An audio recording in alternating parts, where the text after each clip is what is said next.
قبر پر پھول ڈالنا، اگربتی جلانا۔ بچپن سے ہم جب بھی قبرستان جاتے تھے تو اپنے پیاروں کی قبروں پر پھول ڈالتے تھے اور کنارے پر اگربتی جلاتے تھے، لیکن کبھی کسی سے اس بارے میں پوچھا نہیں کہ ایسا کیوں کرتے ہیں۔ کیا اس عمل سے مرنے والوں کو کوئی فائدہ ہوتا ہے یا یہ صرف کلچر ہے؟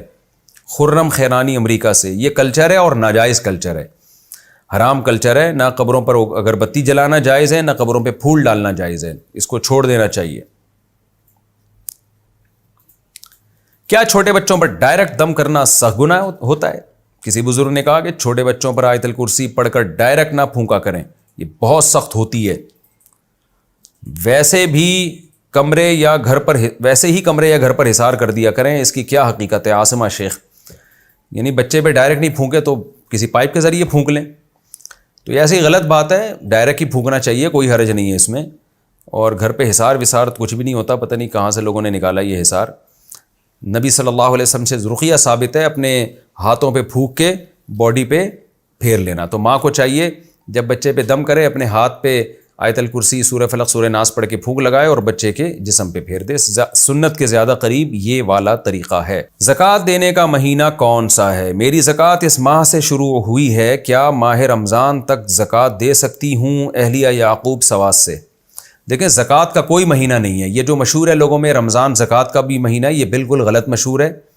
زکوٰۃ سال گزرنے پر لازم ہوتی ہے، جب آپ صاحب نصاب ہوئے اسلامی تاریخ کو۔ کیا مطلب؟ کوئی مرد یا عورت ایسی ہے یا ایسا ہے کہ جس کے پاس 52.5 تولہ چاندی کی قیمت کے برابر 4 چیزیں یا 3 چیزیں یا 2 یا 1 چیز آ جائے تو وہ صاحب نصاب بن جاتا ہے ایسا شخص، اور اس پر لازم ہے کہ اسلامی وہ تاریخ وہ نوٹ کر لے۔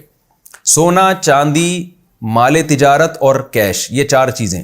مال تجارت کا مطلب ہر وہ سامان جو بیچنے کے لیے خریدا اور ابھی تک بیچنے کی نیت باقی ہو۔ تو یہ 4 چیزیں جب بھی آپ کے پاس 52.5 تولہ چاندی کے برابر آئیں گی، یا 2 چیزیں یا 3 یا 1 ہی چیز اتنی آ گئی، تو آپ پر لازم ہے کہ آپ وہ اسلامی تاریخ نوٹ کر لیں۔ اب ظاہر ہے رمضان میں ہی تو نہیں آتی نا، کبھی محرم میں آئے گی، کسی کے بعد ربیع الاول میں، تو ہر مسلمان کی زکوٰۃ کی تاریخ عام طور پہ دوسرے سے مختلف ہوتی ہے۔ تو فار ایگزامپل 5 محرم کو آپ کے پاس یہ چیز آ گئی، جیسے عام طور پر لڑکیوں کی جب شادی ہوتی ہے تو ان کے پاس سونا آ جاتا ہے اتنی مالیت کا، تو ان کو چاہیے کہ وہ ڈیٹ نوٹ کر لیں۔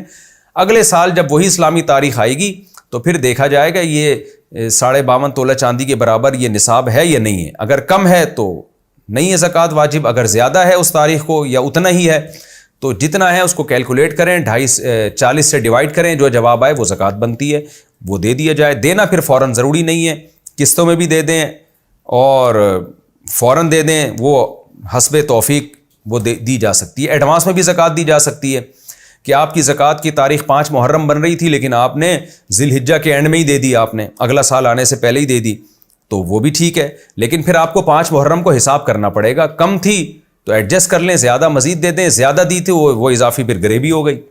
تو اس طرح سے زکوٰۃ ہوتی ہے۔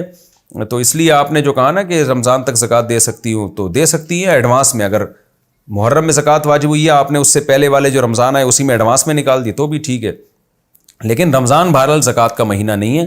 زکوٰۃ ہر شخص کا زکوٰۃ کا مہینہ عام طور پر دوسرے سے الگ ہوتا ہے۔